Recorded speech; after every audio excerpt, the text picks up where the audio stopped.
the Leroy Slava Podcast. Conversations with entrepreneurs that inspire and experts to admire. Now, if you enjoy these podcasts, hit the subscribe button, turn on the notification bell to receive updates of future podcasts. Episode 55, the Leroy Slava Podcast. Welcome. Our guest today is DA Counsellor Marius De Vos from Ward 32 in Boksburg. So we're going to have an interesting conversation today talking about what a counsellor does, what are some of the challenges, what are some of the benefits, and yeah, man, politics, always interesting. Always interesting. But I think before we start, guys, make sure that you like this video, make sure you subscribe to the channel, and make sure you click on the notification bell, so you can get updates of future podcasts. We're getting you interesting guests coming up in the next few weeks, so you don't want to miss out on this. So support the channel, subscribe. I know some of you watch, but you do not subscribe. So subscribe, please, okay? And go like all our other social media platforms as well. So as I said, we've got DA Counsellor Marius De Vos. So let me tell you how we met. So I've got a couple of buildings in the Boksburg CBD, and Marius is the counsellor in the Boksburg CBD. So Marius has this plan to uplift, revitalize, clean up the city, and he's engaged with property owners, business owners, or how we can work together to change the CBD and make Boksburg the cleanest and best city in South Africa. So that's how we met. So I asked Marius, I said, Marius, please, man, come on here. Let's have a chat about what a counsellor does, how it works, what are some of the politics behind it. And because it must be a brave man to take this position. So Marius, welcome. And thank you for joining me on this podcast, in this chat. Appreciate you giving your time up. I know you're busy. I see what happens on the WhatsApp groups. Yeah, there's never rest for a counsellor, especially now that we are facing a couple of self-inflicted crises in the municipality. Among others, a waste crisis. When you say self-inflicted, what does that mean? Self-inflicted, in my view, all evidence points in this case to officials not doing what they actually supposed to do on a daily basis. I mean, how is it possible to have almost 98% of the fleet of the municipality that's supposed to remove waste stuck at garages, without a clear explanation as to when these trucks will be released back into service, you understand? In my view, 98% self-inflicted. And that's when you say, and then this is affecting us, right? So we're getting straight into it. Yesterday, now I cleaned that whole area around my buildings, those two. I met with the Catholic Church. I said, listen, you guys clean this area. I'll clean this area. And then I spoke to the Kerr's funeral. I met him yesterday for the first time, Regan. And I hope you guys don't mind mentioning your names here, but anyway. And then he said, okay, you'll clean that side because the municipality is not cleaning. And I posted the pictures where I drove away all that dirt there. Now, you obviously there's a coalition. What do you call a coalition government? A multi-party coalition. Multi-party coalition in Ekurhuleni. That's correct. Which is led by the DA is the majority party in the coalition. It's the DA, and then it's the ACDP, Action SA, PA. COPE used to be there. The member has not been installed as an MMC yet, or appointed by the mayor. And then we have the Freedom Front Plus. And those are the parties that form the coalition. But you guys have taken over Ekurhuleni from basically the ANC. This is from when was the elections? The last election was on the 1st of November last year, Last year. 2021. So from last year's been the coalition, but the ANC was in charge from when? 1994? The When? ANC was effectively in charge of Ekurhuleni Metro Municipality since 2000, December 2000. 2000. So that's It is 21 years they were in charge. That's correct. Maybe we're getting straight. I want to ask, what is the councillor's duty? But let's cover this and then we get into that. What were some of the challenges from taking over? From obviously they've been running the municipality for 21 years. You say, what were some of the challenges coming in as this coalition? Multi-party coalition taking over the municipality and the metro from the ANC. What are some of the challenges that you guys have faced? I think before we venture into challenges, it is incumbent upon me to mention that the voters actually abandoned the ANC. And that is why the ANC could not lead this municipality after the 1st of November. Yeah. It was quite clear that voters voted in their numbers for other parties. Yeah. And that is why we could come together as former opposition parties to click together and to form a multi-party coalition, Look, this municipality, towards the end of the term of the last term of local government, it was clear that the service delivery systems have been broken beyond repair. In my view, we had a situation where our cash on hand, to run the municipality's day-to-day business, was as low as 13 million rand, Yeah. In a normal setup, and as required by national treasury standards, a municipality must have 30 days of cash in hand, to be able to run its day-to-day business. And how much is that for Boksburg on average? 30 Boksburg days. is part of the metro. I would not be able to give figures in that regard, but the DA led, or the multi-party coalition led by the DA came into power after the 1st of November, and we turned the tables here, The finances of the municipality looks quite healthy now, in my view. It was also abundantly clear that we had a couple of downgrades, by Moody's and all these other companies, rating companies. And towards the end of the first quarter of this, the fourth quarter of the past financial year, beginning of the first quarter, that outlook changed, and we're in the positive now.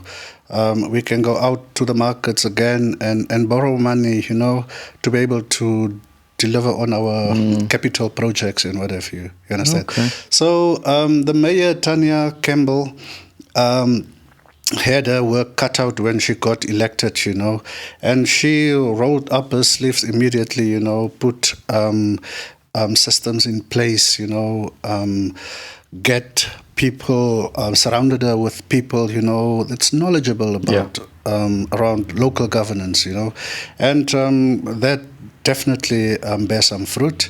You can see it in the outlook, except these negative things that are creeping up now, So I believe that we are on the right track. We are getting things done, and it's back to basics, service delivery. People are paying rates and taxes, and they want service delivered in that regard, you know. You see. So that's good. So at least you're saying it's looking better since since you guys took over? So basically what you're saying, when you took over, the municipality was broke. The municipality was, in layman's terms, not financial viable, you know. And what do you think was some of the the causes of this? And what in specifically, you said the mayor put in systems and stuff, but then you find the party changes, so from the ANC to the multi-party coalition, but all the employees are still the same, isn't it? That work at the municipality. Yeah, look, the multi-party coalition could not get rid of senior management, Yeah. you know, willy-nilly. Therefore, the majority of them are still in the employ of the municipality. Here and there, a contract lapse, you know, and they're in the process of filling those vacancies, you know. Okay. The city manager has been retained. She did extremely well under very difficult circumstances, you know.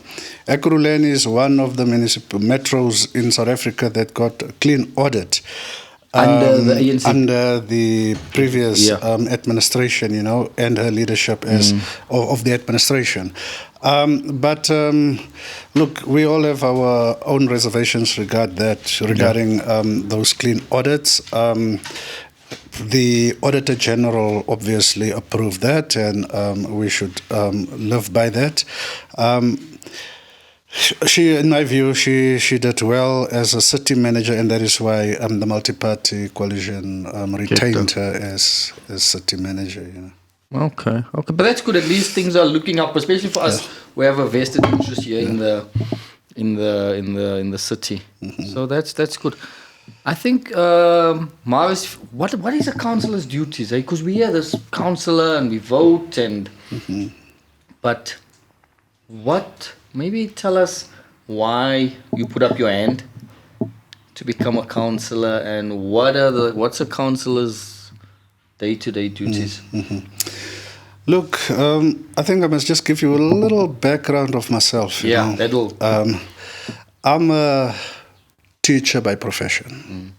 I taught in many high schools across South Africa, from the Cape right up to Limpopo province, you know. Sure. My last teaching post was at Eden College. It's a private school, former Jewish school, you know, but it's open to all races, you know. So being a teacher, you know, when I studied at the University of the Western Cape, which was called then Home of the Left, our training as teachers, you know, was highly political. Yeah. We were under the political stewardship of heavy leaders of the ANC, you know. I'm talking here of Jakes Gerwel, the late Professor Jakes Gerwel. We had Professor Kada Asmal at the varsity also teaching law, constitutional law. Yeah. We had, I was at that time, you know, I was a real Marxist, you know, because we had Marxist seminars, you know. I believed in socialism then, you know. So I cut my political teeth at the University of the Western Cape. My family is also politically active, and my father was, in fact, the first chairperson of the Mossel Bay Municipal Council after the transitional councils were introduced in South Africa, you know. That was today is a speaker position, you know.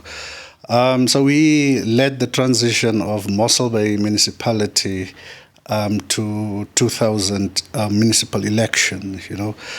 And I led the ANC Youth League in my hometown in Willowmore. You were initially an ANC member?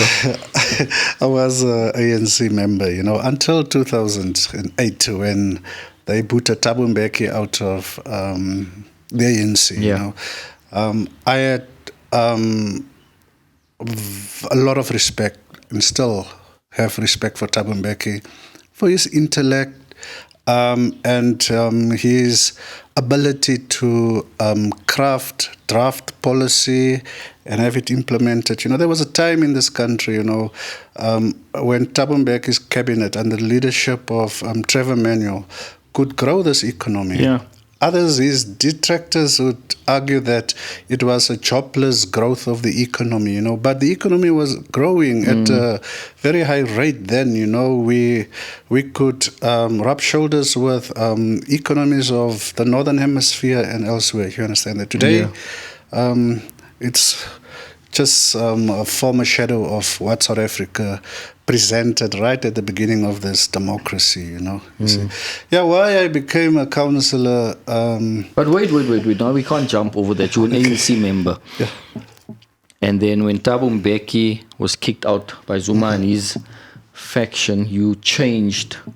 Why did you change over to the DA? And maybe if you can tell us what are the differences we would say clear. If I would say ANC and DA, what would you say are the clear differences between the two?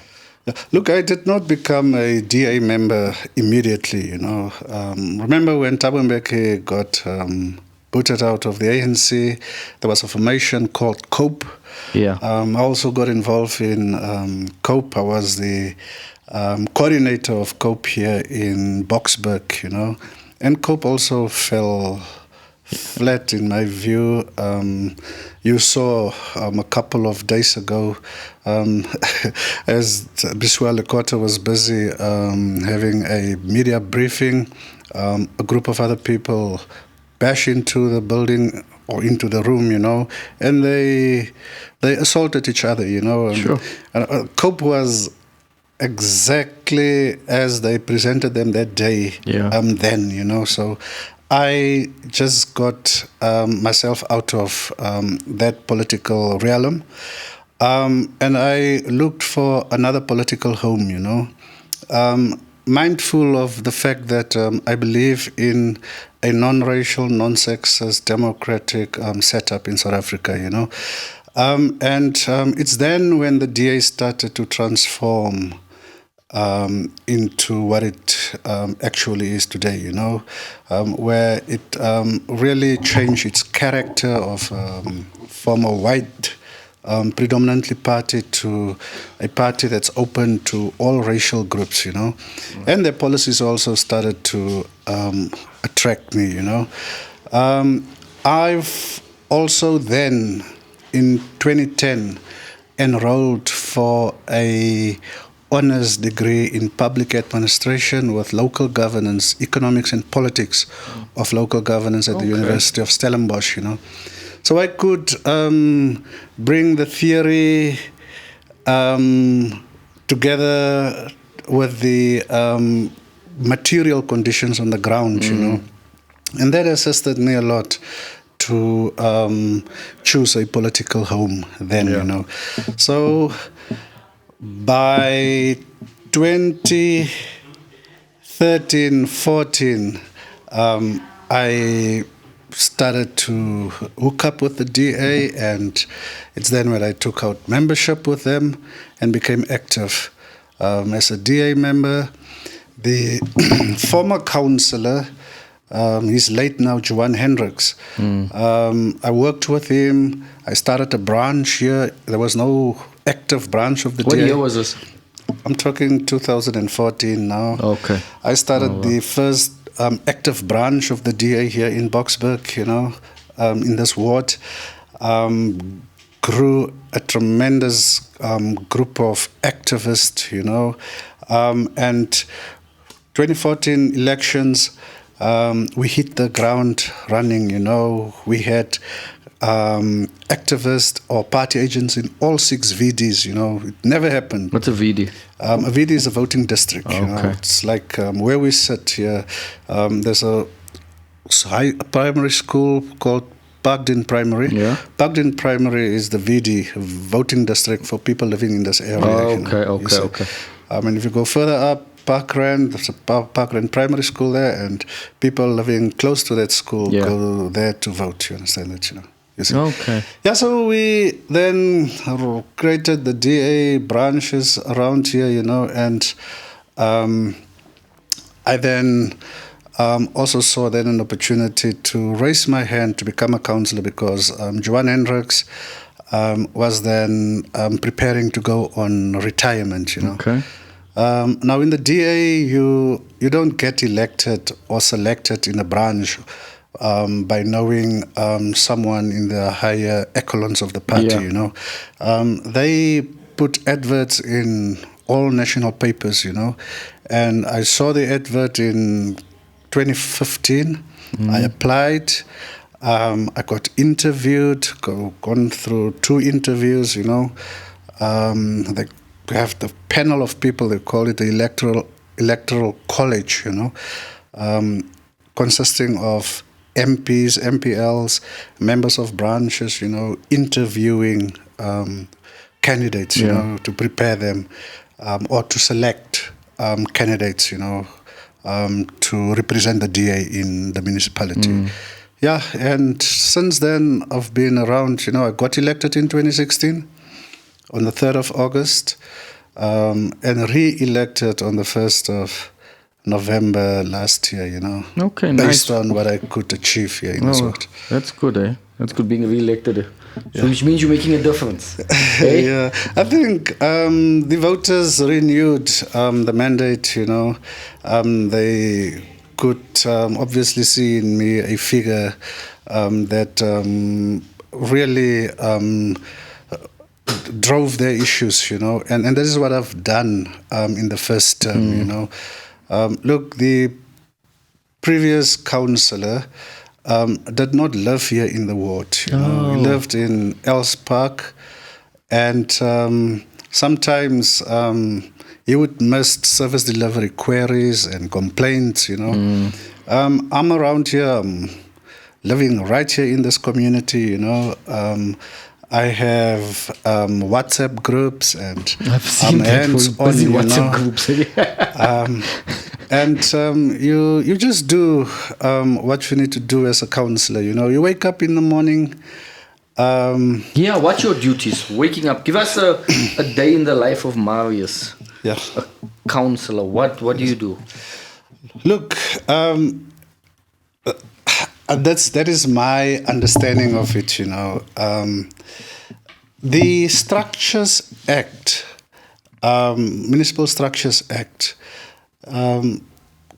gives a very well written, nicely worded explanation of what the role of a council actually is, But in an ideal municipality, that is a textbook explanation, In a municipality where service delivery is almost non-existent, it's something different. In my a normal day in my life, it's like you become a call center. The municipality has a call center which doesn't work. I've tried to call millions of rents. The call center, no one answers those phones. You see, and then residents turn to counsellors. Sometimes before they would log a call through the call center, they would call the counsellor or send a message to the counsellor. To be able to log their calls or to at least get officials to get off their chairs and do what they need to do, You see. So that is what you do in the morning when you wake up. You go to your cell phone, and you'd see the hundreds of messages, and it's all centered around simple things, man, that a councillor should not even be involved in. Because if the municipality, so basically what I'm getting is that a councillor is to bridge the gap between the citizens, community, and the municipality. Am I understanding it correctly? Yeah, actually, no, the councillor represents his or her community in council, and this is the prime role of a councillor. It is to go to council, represent your community, influence debate there, influence policy, budget, to be able to for your community to benefit from the budget of the municipality. But of late, with these broken service delivery systems, we are operating most of the time as officials. So you're doing the work that the officials should do. Should be doing, yeah. You see.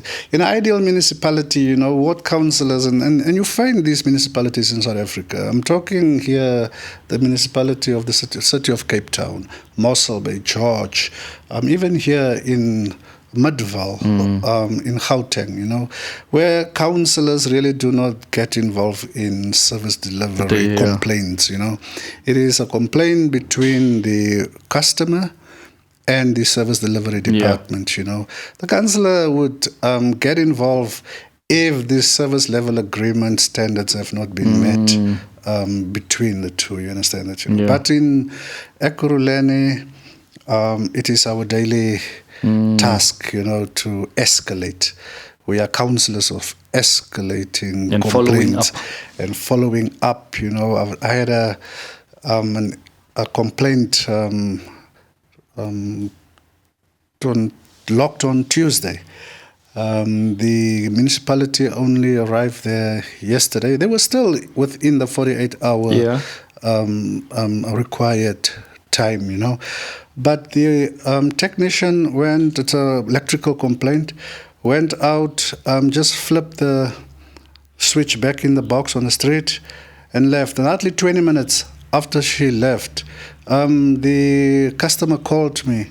Her power tripped again, I mean, I would expect our officials, technicians, to do quality work, I mean, you investigate why the power tripped, against just flipping the...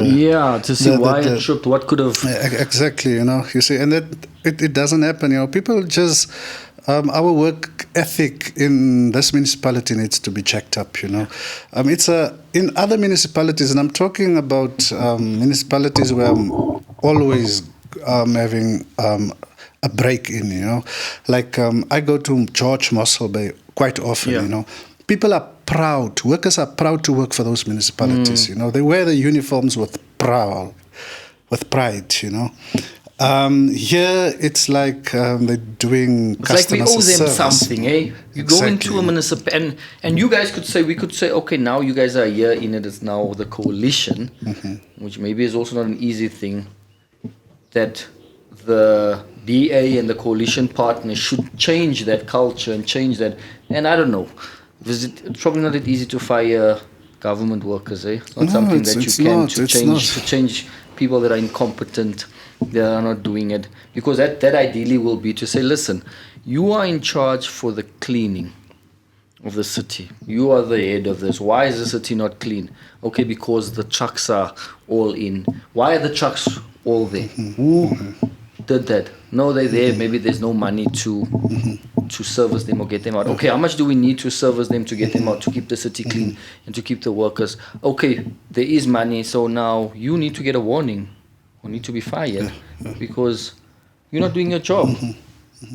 I saw last night the mayor issued a statement, from an office that there will be consequences going forward, especially now with this waste crisis. Yeah. But I mean, to me, it doesn't solve our problem. We have a waste crisis. When you say waste crisis, what do you mean? Waste is not being removed on schedule for over almost 2 months now. Sure.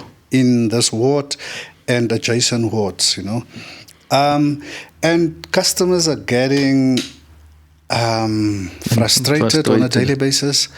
We really don't know how to contain their frustrations anymore, I mean, if you go through the CBD, our CBD looks, in my view, like a landfill site, It is strewn with litter. There is a parking lot right opposite Boksburg, almost on their doorstep. Yeah. That has become a dumping site. I saw that, yeah. I have reported that since last year, between waste management and real estate, none of those departments want to take responsibility for that mess there, I mean, it's in the middle of the city, of the CBD. And you leave a rubbish dump to grow. And there's a fund developing that property there, which they're going to make it look new and nice. But then on the opposite dump. of you have it's a mess up. But then, Marius, some people will say, I don't know if some people will say, but you guys are in charge now. Why? Why? Do you understand it though? You can't blame for a year or so. I can't even blame people for posing that question. Yeah, I'm just asking. Why is things not happening? I think people will watch this and say, okay, but now it's a year.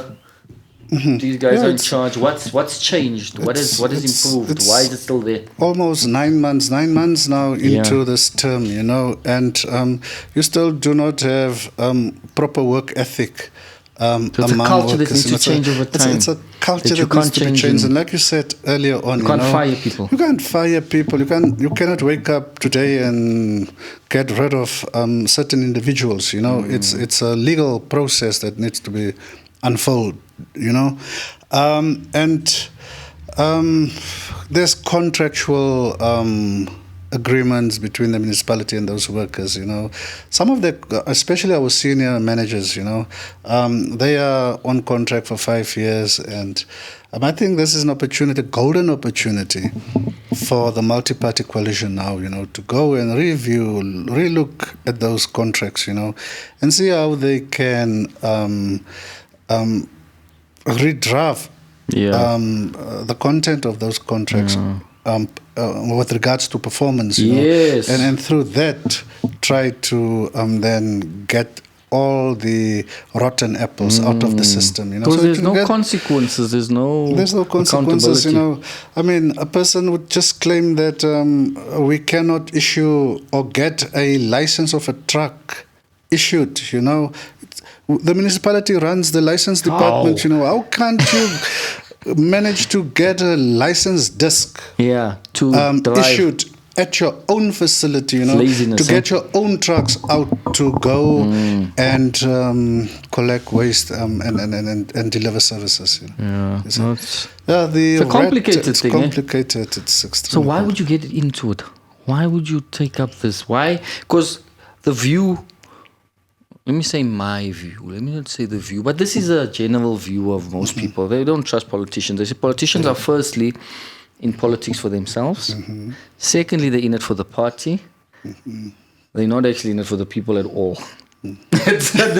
People are not non-existent. Why would you take up this? Because look, I'm in the WhatsApp groups. I'm in the ward group, and then I'm in the business and property group now, which I think that's a good one, where business owners and property guys, while you guys are sorting this out, that we can play our part in helping where we can as well.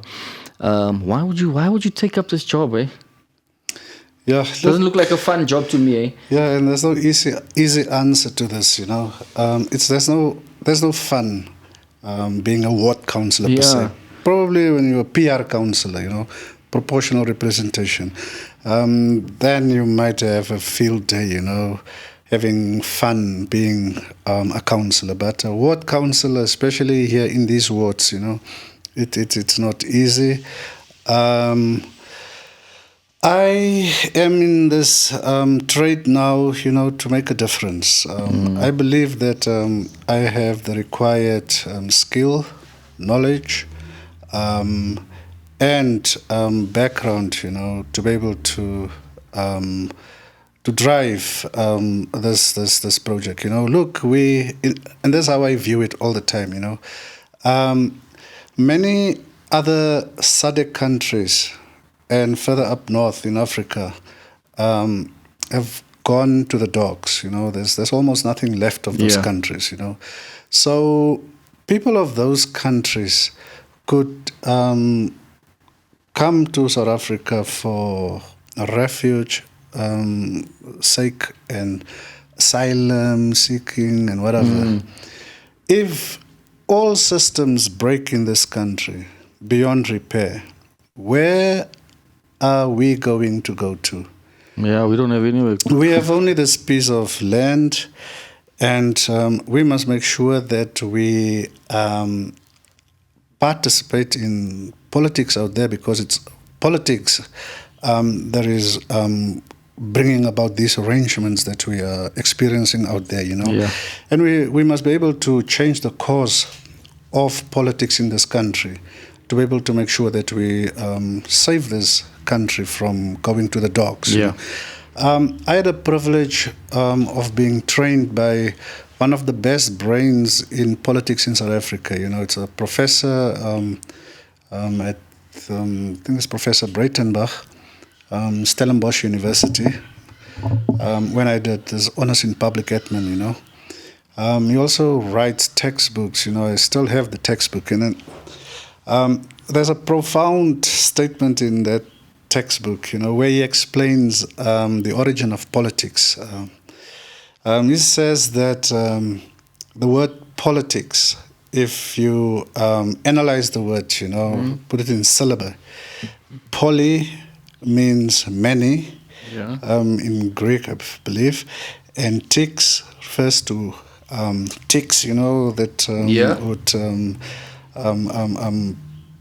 live on your body or body of animals and whatever, and they're quite irritable, Yeah. So that's the nature of politics in our country, Many it's ticks. it's a busy They want to suck your blood. That actually explains it the best. You're a politician, but that's how we view, South Africans view, like, many ticks. They just take, and they do not serve, or they do not give anything back. Yeah, there's politicians that are doing their level best, to make sure that this country stays on course, Yeah. And here you need to give credit where credit is due, if it was not for the persistent attack of Helen Zille on the wrongs Jacob Zuma committed to this country, through state capture, we would never had a commission investigating state capture to date, and there's many other political issues that were driven by the Democratic Alliance, and other political parties, on the other side of the spectrum. Yeah. That make sure that we keep at least on course, So you're saying that was good it's good to have that. So you need that too. Because the ANC they thought they had a monopoly. Yes. And it was good from the DA. I don't like the EFF, but I don't agree with anything they do, but even they are but like a little dog barking all the time. And I think now we have the other parties also coming up, like the ACDP, which I voted ANC when I was younger. I'm still young, and then I stopped voting ANC, I think, and then I started voting ACDP. So I didn't even vote for the DAs. Sorry, Marius. Not yet. No, let me be honest. I was ACDP, and now you've the Gayton Mackenzies and the P are coming up, and we have. So it's good. What do you believe is going to happen in 2014? Some people believe that there's going to be a coalition, multi-party government. The ANC still believe that they will get majority of the votes. I'm going to be honest, I hope the ANC goes out. They've done a terrible job. There has to be a change. Look, from a reality point of view, especially if you look at what happened at the local government elections in Gauteng, per se, the ANC lost out in all three major metros. The ANC has been pushed under 50% effectively in all 3 metros in Gauteng, which, in my view, is a clear indication that the ANC might not get anywhere close to 50% in Gauteng. Gauteng is also a huge voting bloc in South Africa, millions of voters are living here in Gauteng, So that will have a direct impact on the outcome of the national vote. You understand? And I've read through newspaper articles, front page news in the Sunday Times and elsewhere, where they predicted that the ANC will each very close to the 50%. Polls, other independent polls suggest that the ANC will definitely go below 50%, and that will, in effect, force a coalition government nationally. But I'm sure in Gauteng there will definitely be a coalition government, and that coalition government will be between parties that are running the coalition in metros right now. You see, so it depends on voters too. Our voters are to be blamed for many of our mistakes here. You see, because people would regard voting as a waste of time. Yeah. If you look at the national turnout for local government election, was about 60-odd%. That is low. So 40. These are people that can vote. No, only of all the registered voters, only around 60-odd% of people voted. 40% people didn't. They didn't bother to vote. And that is why we have this kind of arrangements that we have here today. So what do you think if that 40% would vote, which they would? Do you think they'd vote for the ANC or they would vote other parties? This is the other side of the coin here. A higher voter turnout, would obviously, in my view, benefits the ANC. You see, because it might be ANC voters are disillusioned. Yeah, I don't understand. If you get them out to vote and excite them, they might vote ANC because people believe that Tata Mandela liberated this country, and therefore they need to vote ANC. It requires voter education. Political parties must go out there and educate voters. To especially these bigger parties, and so that people can make informed decisions when they go to the polls. The ANC is to blame for this weak economy that this country is experiencing right now. The ANC is to blame for all the mishaps in this country, social ills and what have you. You understand that, there's over-concentration of foreign nationals in our CBDs and whatever, is a total mess, and the ANC is to be blamed for not manning our borders properly.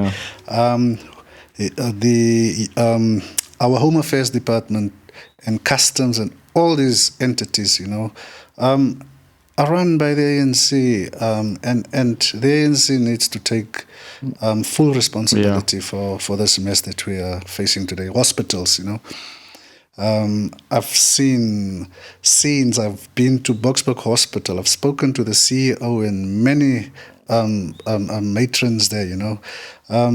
Our hospital is overcrowded because there's more people in the city now, and some of them are coming from as far as Zimbabwe just to get medical treatment here. Is it? Yeah. Sure. The CEO said once, the previous CEO, Dr. Naidu, I think, said that there was a particular day when an ambulance arrived at OR Tambo Hospital here, straight from Zimbabwe, driving past all the hospitals, Limpopo, Pretoria, straight here, for medical treatment. Bringing a patient for medical treatment. But that's easy. Is that an easy thing to stop? If you don't have an ID or a passport, you come in. But sometimes maybe it's a bit cruel to say because now this person is sick and needs help immediately. But look, the constitution of this country requires of all government departments to give services to all people in this country. Whether documented or undocumented. Documented or undocumented, you are entitled. Okay, you have a right I didn't know that. to Chapter 2 services rights. You see, so all of us have a right to health. Medical treatment, education, and all. You can't deny people those. No one. Even if they come in illegally, wherever. Even if you're illegal, yeah. And I think that we all to blame. I myself, I'm also part of the problem, perhaps, because you find these guys on the corner. You need someone to do something for you quickly. You don't ask, hey, where you from? You just, hey, my man, can you help me move these things, clean here? Say, sure, I can do it. He does a great job. He's a great person. We keep him. We don't even say, listen, where are you from? No, I'm from Zimbabwe. No, from here. Okay, do you have legal? So all of us are partly to blame for this problem as well. Yeah. And I mean, people cross the Limpopo River, crocodile infested or not, for a better life on the side, you see. So I don't think they are to be blamed. If we had proper border services, where our border is properly guarded, some of them would not have ended up here, illegally. Because then if you stop them up there, you see, you could have prevented this thing from happening. And it's easy because we just have that border from Namibia down to, we've got the one here by Mozambique as well. But on this side, it's ocean. Yeah, look, the border between Zimbabwe and South Africa is almost non-existent. People are just crossing there as they wish. Marius, if for a few things, I was thinking about it when we started the group, and few things, low-hanging fruits. If you say 1, 2, 3, 4, 5 simple things that can improve our city, low-hanging fruits, to say if you do these 1 to 5 things, that already makes a huge difference. What would you say are the 3 or 5? What do you say are the main things that you believe that if these things get done in the city or in your ward, there'll be a huge improvement? Look here, let's start off with the municipality. If the municipality start to police its bylaws, things will start to change almost immediately, what does that mean when you say police bylaws? Look, we have bylaws regulating informal trading.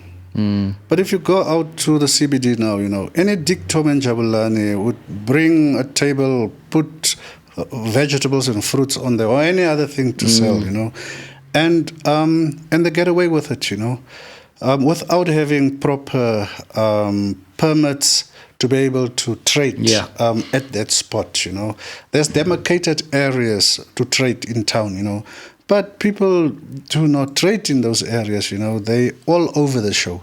Once our bylaws are properly policed, then we would have dealt with that mess in that area. Because these are the people that are littering most of the time, You have people in town loitering there, not that it is not allowed. People obviously have a right to movement. But there's people hanging in town the entire day. Where do they relieve themselves? There's no public toilets in town, And that is why that parking lot became actually also a makeshift public toilet. Men just go around the corner, relieve themselves in public there, There's human feces there also, you see. Disgusting. So if we have our metro police getting out of the offices, out of the cars, on foot, and patrol the CBD, and make sure that they police these bylaws properly, give fines where due, then I think we shall win that war of litter, filth, and all of those type of things, you see. Then the other Thing that needs to be done almost immediately is our police must come to the party, the South African police services should also start to sort out these illegal taverns, that are mushrooming in town, But they're illegal. Most of those taverns are illegal, there's no, in Commissioner Street, these things are just mushrooming, these taverns, you see people drinking in public, in full view of the police. The police would just drive past casually and whatever, you see. Then property owners, it's one thing that we are busy driving now, must also come to the party, and beautify their buildings, especially those who rent their buildings for residential purposes, I think public education needs to be done in that regard, where people should be taught how to dispose of garbage, of domestic waste, because you often find domestic waste any given time of the day on the street, and the municipality can only clear garbage twice a day in the CBD, you see. And then, like I said, we all come together as stakeholders, the municipality, the public, business, property owners, and whatever, and we sit around a table at some stage, and talk to solutions. How are we going to find lasting solutions to sort out this mess? Because the CBD has become a residential area. Yeah. If it's a residential area, how are we going to keep it neat and clean? I think that's our biggest headache today in the CBD. It's waste, unmanageable waste, and so forth. No, I think those are good ones. I thought the same. I said, if the police can patrol more, firstly the lights Street can go lights, on at night, and the CBD is cleaner, and we can help with that. Each property owner, business owner, if you just clean in front of the property, and the municipality also cleans, if they can come and pick the things up, which they're not doing, pick it up, and you have the police patrolling. Already that'll make a huge difference. Just so simple. It's not complicated. Keep it clean. Keep the lights on at night, and more police visibility. And really do something, not just drive, walk, maybe, I don't know, those horses or whatever there is. And already that will make it safer, will make it cleaner, and will make a huge difference. Exactly. Yeah, look, someone explained the other day that these conditions that we are experiencing in the CBD and elsewhere today, is like the cockroach effect. The person said if you throw light or shine light on cockroaches, they will all disappear into holes. So crime will grow and escalate, under these conditions where there's no street lights and whatever. Once our street lights are sorted, then crime will also automatically go down. It will definitely go down, because it's not easy. But these criminals are fiddling with our streetlights, they're removing cables and all of those type of things. But that's where the police comes in now. If the police patrol at night, you see all these hotspots where drugs are sold to the public, there's no streetlights there. Where these illegal taverns are operating, there's no streetlights there. Some of these, what do we call them, scrapyards, are operating 24 hours. There's no street lights there, and that is only to assist and abet criminals to bring metal, copper and whatever to sell there, you know. So if you regulate this, and you keep an eye on the scrapyards as well, with the copper and the stealing of these cables and things will go down as well. Yeah. Well, this is one conversation that we must have with some of these property owners, because some of the buildings in the middle of town, you know, have become scrapyards, you know. I mean, how can you have a 20 odd square meter space or room turn into a scrapyard, you know, make sense, next to a restaurant and a medical practice, you know, that doesn't make sense. You understand that, you know, and these are the things that we need to talk to these property owners. So when are you going to set up the meeting? This meeting will be set up in the next week. So that we can start to get the ball rolling, you know. We should really move with speed now, you know, to be able to get our town up and running. It's a nice town. It's a small town too. It's not big, so it would be quite easy to. We can clamp down on these things, you know. We can change things in town, you know. We will keep this town clean, you know, if all of us are just coming together and that's true. Agree to it. You know. And I think with that new development happening, that Leopold development is going to bring a lot of new feet, which means the economy is going to go up, shops will be, there will be more people, you could make more money, there's more potential for residential. So I'm excited. I'm excited, and at least the nice thing is that you're willing to talk to us. We can see the effort that you're putting in, and that when someone calls, you answer, you come check, you escalate, so thanks so much for that, and I think we appreciate that. My pleasure. Yeah. So I don't know. Is there anything else? I think we've come to an hour, guys. We're there. All right. Our flies, Yeah. Marius, if there's anything else you want to share, last words, maybe words of encouragement that you have for people listening, maybe words of hope. There's a lot of people that have lost hope, lost trust in municipalities and government. Yeah, look, I just want to request residents, you know, especially here in Boksburg, our ward, you know, and what's affected by this waste crisis, you know, to remain patient. We are dealing with this crisis, you know. There will be a lasting solution to this. People should not allow their frustrations to overcome their thinking abilities, you know.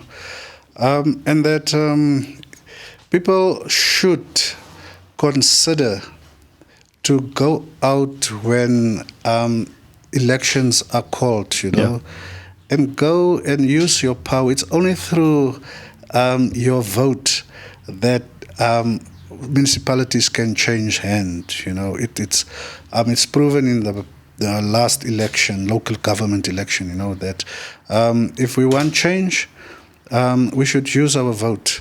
Go out and vote proper and the right way, so that you can change those who mismanage the municipalities, you know, to such an extent that we almost do not get real services from them. You know. Go out and vote.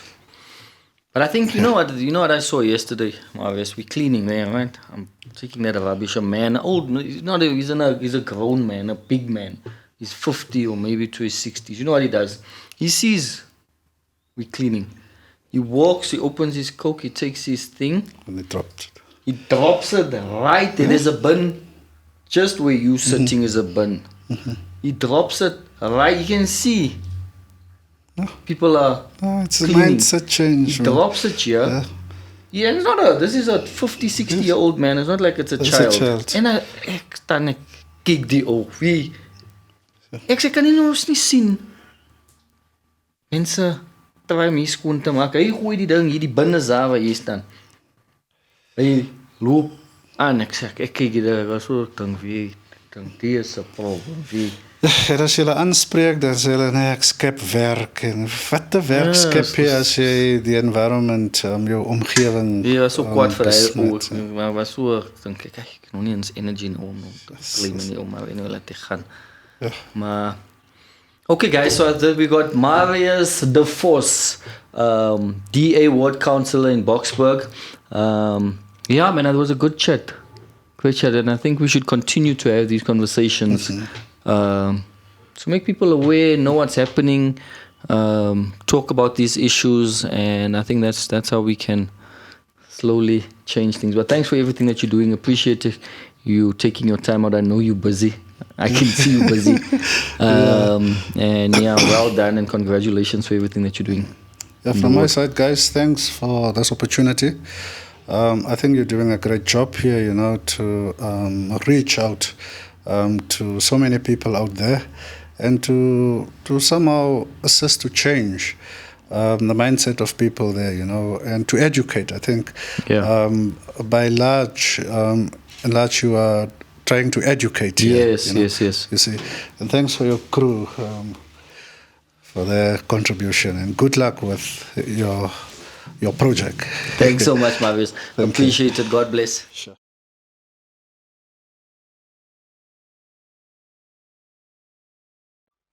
Now, if you enjoy these podcasts, hit the subscribe button, turn on the notification bell to receive updates of future podcasts.